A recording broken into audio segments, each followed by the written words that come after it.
Hi gardening friends, I wanted to show you some of the things that I've been up to lately. One of them is this area just past the bridge going out to our pond. It's really pretty on its own. It kind of just has like that natural woodsy look and has these nice rocks here. I think those were placed here by the man who used to own the property and built the house here. But I've had these plants, I'll get in a little bit closer.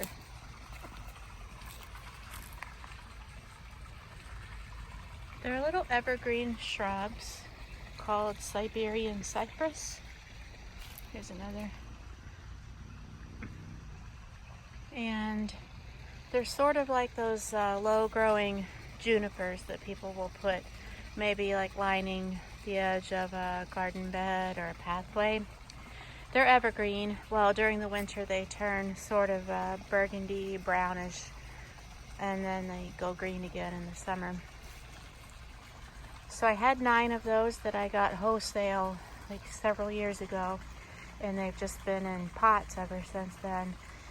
So I got those into the ground, sort of lining this walkway. There's 3 more. A quick little view of the pond. So I think they look pretty good here. So that's kept me a little bit busy. I also got some new coral bells. These ones are called silver gumdrop. And this thing in the middle here, I don't know if that's a weed or if that is like something, but it was there, so I've just kept it there. And it kind of looks good with the coral bells because they're all in that like purplish dark green family. And a quick peek at the veggie garden, which got off to a pretty late start.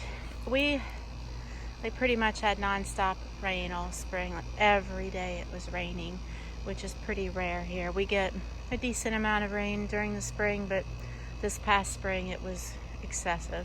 So it kind of delayed getting things into the ground quite a bit.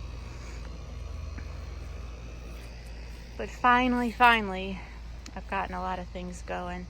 In this bed, this big squash plant just came up there on its own. I thought it was so strange because last year in this bed I had onions. So I don't know where the squash plant came from, but it's like thriving. It's pretty, like look how large it is. Those leaves are huge.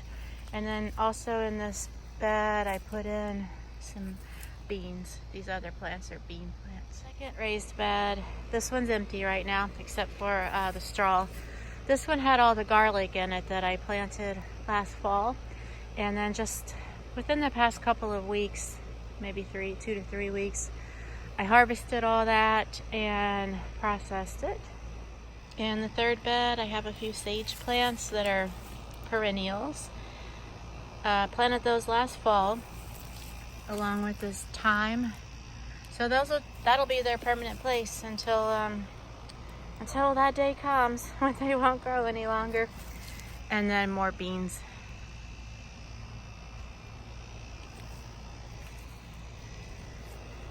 And in the fourth bed I have cucumbers. There's just this one lonely plant on the front side here, even though I planted more seeds than that. I guess the other ones didn't make it. And then on the back side here I've got several plants. And then in this little grow box in the front I've got more squash. Over on the other side I've got 2 more raised beds. These are the 2 newest ones that we just built this year. These ones are massively long. They're 3 foot by 12 foot. And mostly have, well, I only have tomatoes in these 2.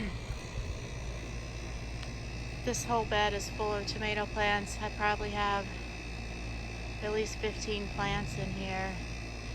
And then on this bed, they didn't do quite as well, so I only have a few that are still kind of surviving.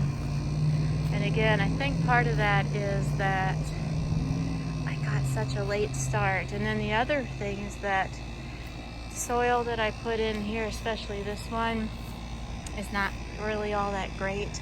I had it brought in bulk, and most of the soil in this region is my hard packed clay. So I ordered topsoil thinking that I could get around that a little bit, that it would be sort of a mix of clay, maybe with some better type of soil in it, but it essentially was just clay, which I was a little upset about, because if I wanted clay, I have plenty of that here. So anyway, I just worked with it, and what I'll do in the fall is add like shredded leaves to it and just try to amend it as best as I can in the years going forward. At least I got something in there, but I really think that's holding these plants back from thriving. Maybe I'm wrong. But none of my tomatoes have flowers yet. I'm hoping that we have an extended summer, that it stays hot well into the fall to give these plants a chance to set fruit and mature. And then I still have these are buckets that I've used for a couple of years. They're just 5-gallon food safe buckets. Some of them have things growing, some not. What I do have is a couple of Brussels sprouts plants here. Well, I started out with 3, but something has gotten to this one, so I don't worry about that one now. But these 2 seem to be doing okay, and I'm trying to keep my eye on it to make sure I can catch any pests before it gets too late. So that's pretty much it for what's going on in the garden. If you're on Instagram and we haven't connected yet, please look me up. I would love to see pictures of your garden. I'm just at the Woodland Gardener there, just the same name as my blog. So I look forward to seeing you there. Have a great week.